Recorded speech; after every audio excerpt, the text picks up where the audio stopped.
C'est en souverain que Sidi Mohamed Ben Youssef, redevenu Mohamed V, sultan du Maroc, a quitté la France pour retrouver son trône après 2 années d'absence. Accompagné de ses fils, le sultan a pris l'avion mis à sa disposition par le gouvernement français, après avoir remercié le peuple français de son accueil et affirmé la continuité de l'amitié franco-marocaine.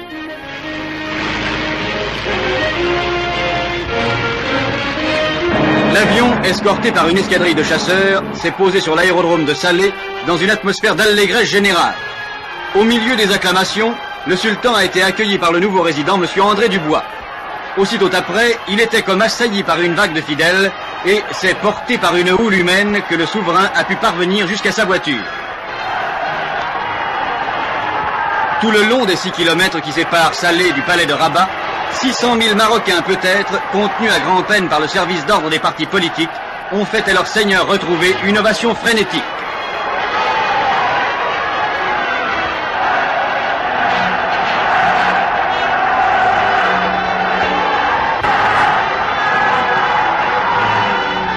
Les ovations n'ont pas cessé jusqu'aux portes du palais, où le sultan est rentré après 817 jours d'exil, après avoir salué son peuple d'une estrade dressée sur la place du Méchoir, où se pressaient peut-être 50 000 Marocains.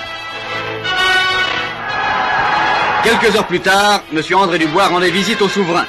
Visite au cours de laquelle le souverain et le résident devaient formuler des vœux d'avenir pour un Maroc indépendant, uni à la France par les liens permanents d'une interdépendance librement consentie. L'histoire ouvre une page nouvelle.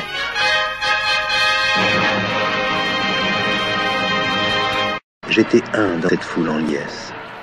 Je me souviens clairement de cet instant où l'avion ramenant le roi fit irruption dans le ciel marocain. Pour la première fois, le Maroc tout entier, comme un cri du cœur retenu trop longtemps, se mit à hurler « Ahya Malik !» Vive le roi.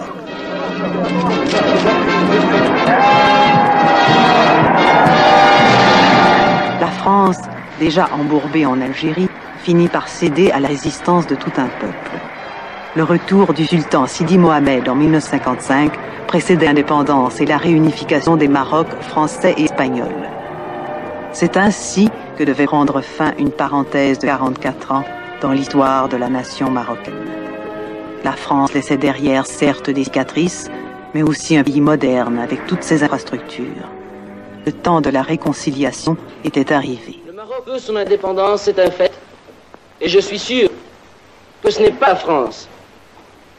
Elle ne pourrait pas le faire sans renier son passé et ses traditions, que ce n'est pas la France qui nous renierait notre droit à l'indépendance.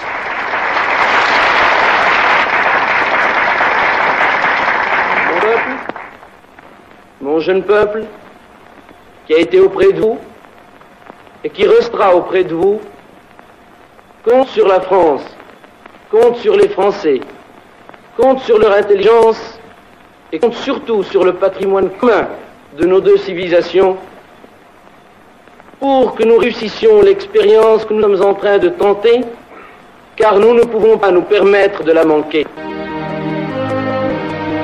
Le 3 mars 1956 sera dorénavant reconnu comme la date de l'indépendance du Maroc.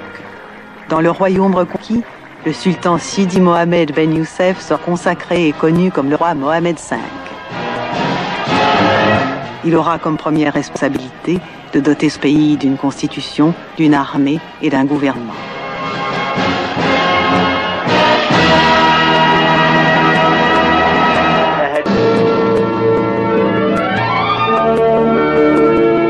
En promettant l'avènement d'une monarchie constitutionnelle, Mohamed V formera son premier cabinet de coalition, accordera à tous les citoyens marocains le libre exercice des droits et libertés publiques et s'affirmera très vite un grand leader parmi les nouveaux pays indépendants du tiers-monde.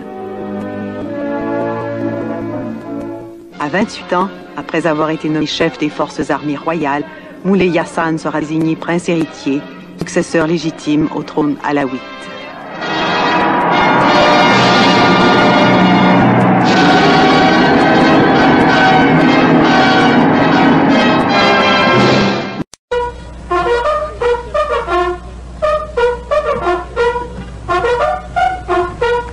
Le Maroc est un cas à part.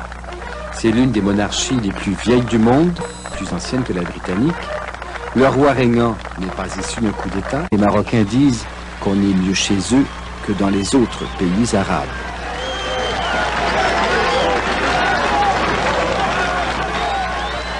Il est du monde arabe, mais il a tourné son pays vers l'Occident. Et où sont partis les bagages? Où sont partis les bagages?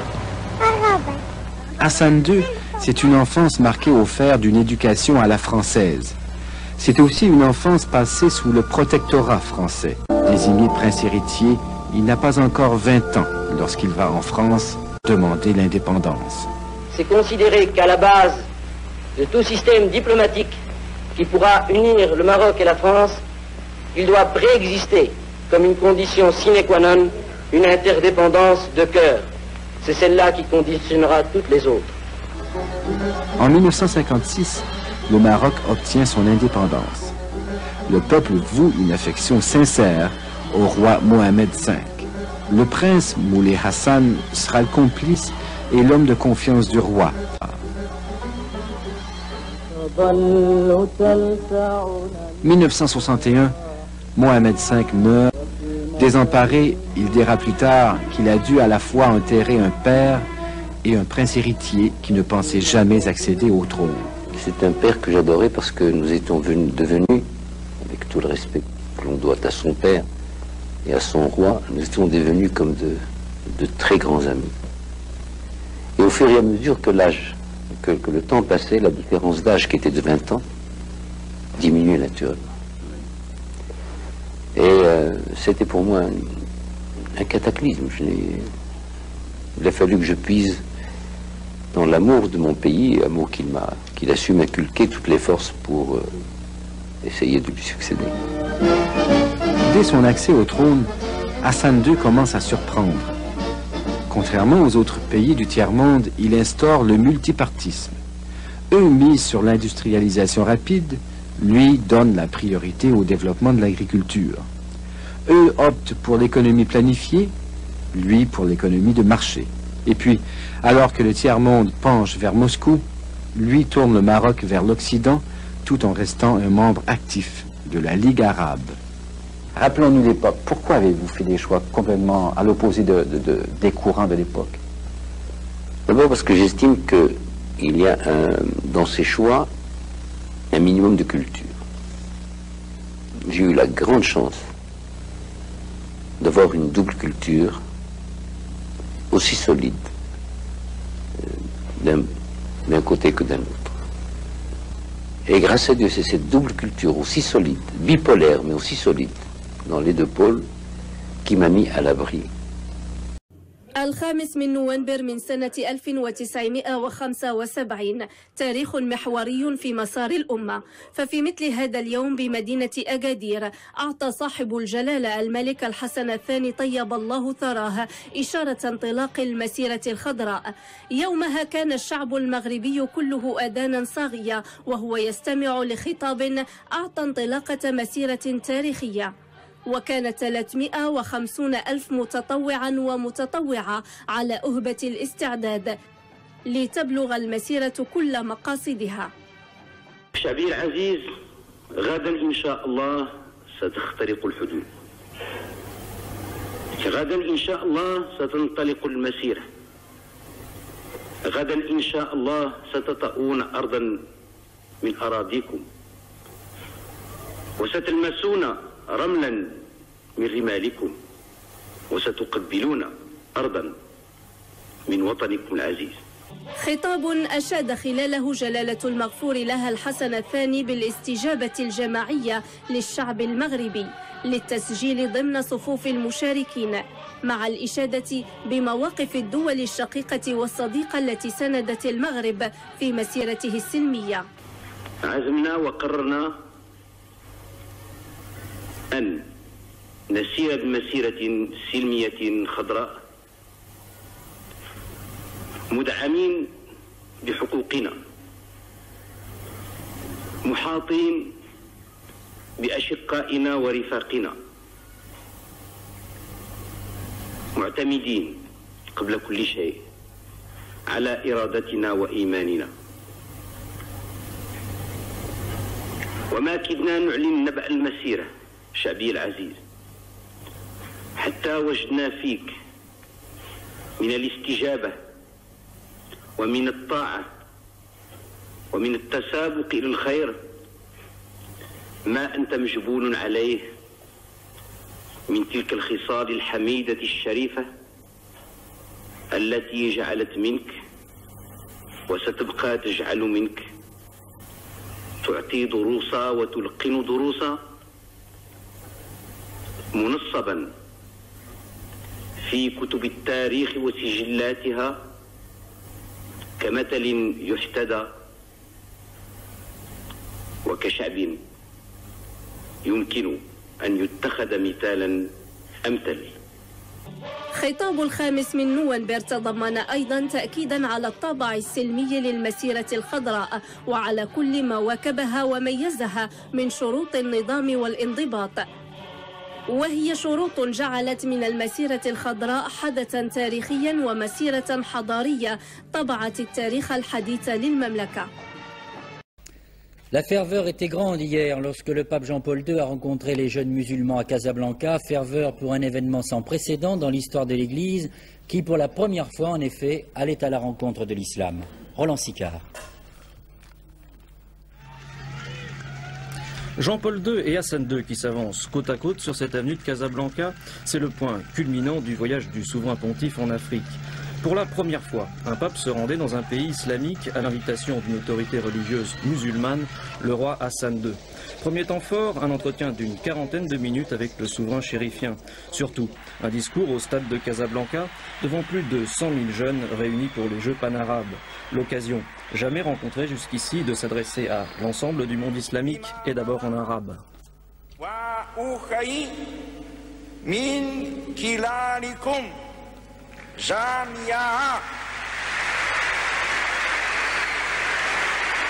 C'est en lui que nous croyons, vous musulmans et nous catholiques.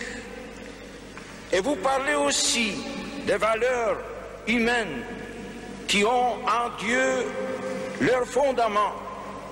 Ces valeurs qui concernent l'épanouissement de nos personnes, comme aussi celui de nos familles, de nos sociétés, ainsi que celui de la communauté internationale. Pour Jean-Paul II, le dialogue entre croyants est plus nécessaire que jamais. Une étape importante dans le rapprochement entre chrétiens et musulmans.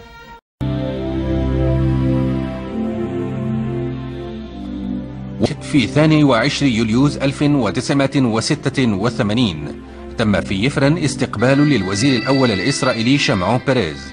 تميز أولا بأنه لقاء علني، وثانيا بأن ذلك اللقاء جرى فيه التداول حول قضية السلام في الشرق الأوسط وصولا إلى تفاهم على حق الفلسطينيين في إقامة دولتهم، بدءا بالحوار مع منظمة التحرير الفلسطينية كممثل وحيد وشرعي للشعب الفلسطيني.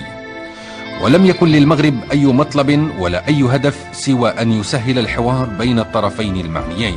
Reçu dans un pays arabe, Hassan II qualifiera les entretiens de plutôt négatifs, alors que Shimon Peres y verra un espoir pour le futur. Et c'est vrai que beaucoup dans le monde pensent que le Maroc d'Hassan II, avec ses traditions de tolérance, est particulièrement indiqué pour réconcilier demain les fils d'Abraham. Monsieur Shimon Peres m'a fait dire qu'il aimerait venir me voir. Alors je lui ai dit avec grand plaisir, mais vous et moi sommes interdits de tourisme. Mais oui, si vous avez quelque chose de sérieux, venez me voir. Après tout, comment peut-on négocier si on ne se rencontre pas? Mais à condition qu'il y ait une base de départ sérieuse. Parti dans le secret le plus total, Shimon Peres, revenu ce matin très tôt de son voyage surprise au Maroc, a dû immédiatement affronter les micros et les objectifs de la presse locale et internationale. Alors que le roi du Maroc dresse un constat de désaccord des discussions qu'il a eues avec Shimon Peres, ce dernier estime que le succès de la rencontre à ce stade, c'est sa forme et non le fond. Nous deux, nous sommes d'accord qu'il faut continuer le dialogue. Évidemment, c'est impossible de résoudre tous les problèmes qui existent il y a 20-30 années pendant des jours. Mais c'est un début important. Le Premier ministre israélien a par la suite longuement évoqué devant les journalistes la teneur des discussions avec le souverain marocain. Qualifiant ces entretiens de francs, amicaux et profonds, M. Peres a déclaré que le grand résultat de ces conversations tenait dans la décision prise d'un commun accord de les poursuivre en temps voulu. Le Premier ministre israélien a souligné que les négociations de ces 2 derniers jours avaient surtout permis de présenter les positions de chacun et que le dossier des relations bilatérales entre les 2 pays n'avait pas été évoqué. Le roi et le président Chirac avaient eu hier 3h30 d'entretien autour de l'immense chantier des réformes au Maroc. Des réformes que la France entend accompagner en se faisant le meilleur avocat du Maroc auprès de l'Union européenne, au nom d'une modernité essentielle aux yeux de Mohamed VI.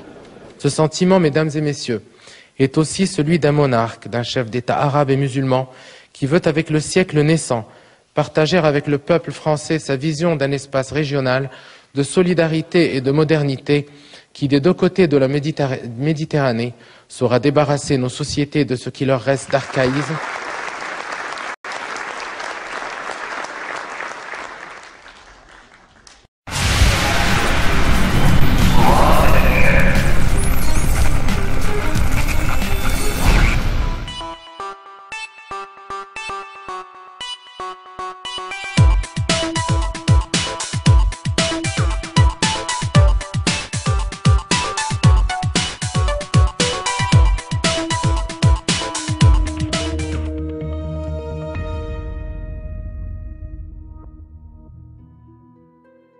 Je suis responsable des méthodes.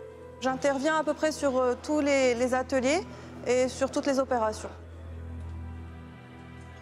J'ai un diplôme d'ingénieur mécanique et avec une spécialisation en thermopropulsion. J'ai fait mes études à Montréal et après ça, je suis rentrée directement pour travailler ici. L'industrie était en pleine expansion.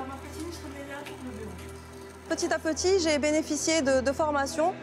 Que ce soit des formations ISO, tout ce qui est environnement, que ce soit des formations de normes aéronautiques en général. Ça se prend souvent quand je dis que je travaille dans une entreprise qui répare les moteurs d'avion. Ici à SNECMA Maroc, on est habilité à réparer trois types de moteurs.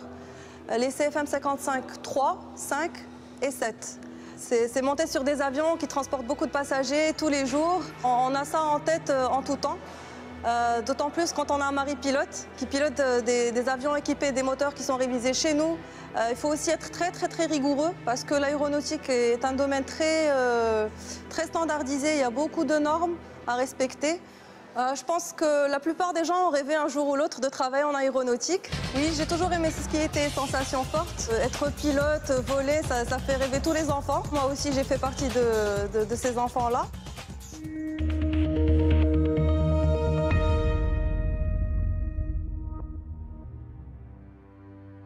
Je suis actuellement responsable de la supply chain ici chez Aircel Maroc. Le métier d'ingénieur, c'était vraiment un challenge. C'était quelque chose en me disant mais la technique, ça ne devrait pas être uniquement pour les hommes.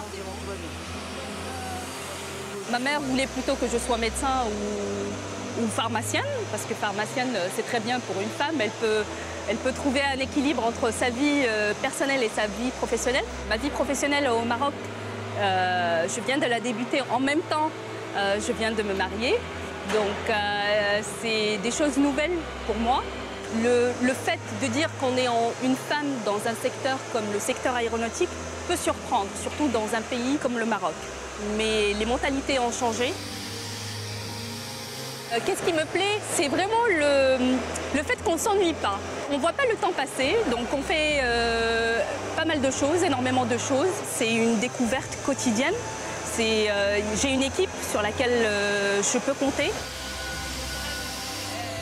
On stresse pas mal, mais c'est quelque chose qu'on essaye de ne pas montrer, de ne pas surtout communiquer à l'équipe. Il faut savoir mettre la bonne pression là où il faut au bon moment, je dirais. Il y a une bonne cohésion, un esprit d'équipe. L'atmosphère qui règne chez Aircel, c'est la convivialité, la réactivité des gens et la bonne volonté des gens.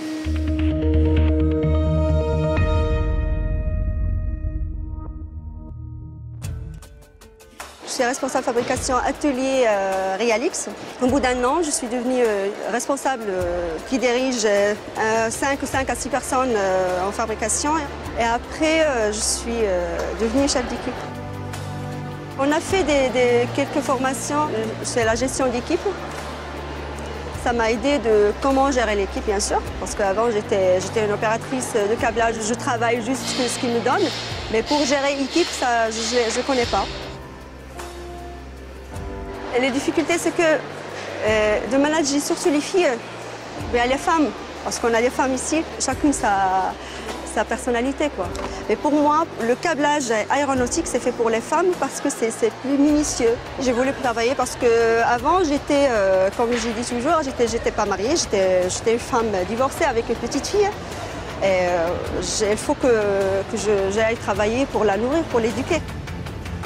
C'est pas la vie, c'est pas la famille et les enfants, c'est même le travail aussi, c'est avoir des amis, avoir des gens avec quoi on travaille, on partage des choses entre nous, c'est ça, voilà.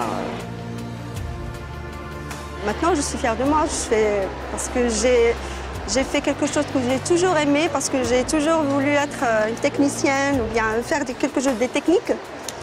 Maintenant, je suis à la Binale, j'aimerais bien rester à la Binale. Toujours, parce que c'est ma vie ici. Que dire? L'environnement, oui, l'Afrique, elle aussi, est dans la course à l'innovation. Le Maroc vient d'inaugurer près de Ouarzazate, au seuil du désert, une gigantesque centrale solaire. Elle sera bientôt la plus grande au monde. 1 demi-million de miroirs tendus vers le ciel et une technologie en partie française. Envoyés spéciaux Anthony Joly, Vincent Bouffartig, Frédéric Bonne. Elle se dresse à la lisière du désert, scintillant de toutes parts. À 20 km de Ouarzazate, voici la future plus grande centrale solaire du monde. Des panneaux solaires par milliers, étalés sur 480 hectares, l'équivalent de 600 terrains de football. Inaugurée il y a 10 jours, la centrale Nour 1 est la nouvelle fierté du Maroc. Car ici, la richesse n'est pas sous terre, mais dans le ciel.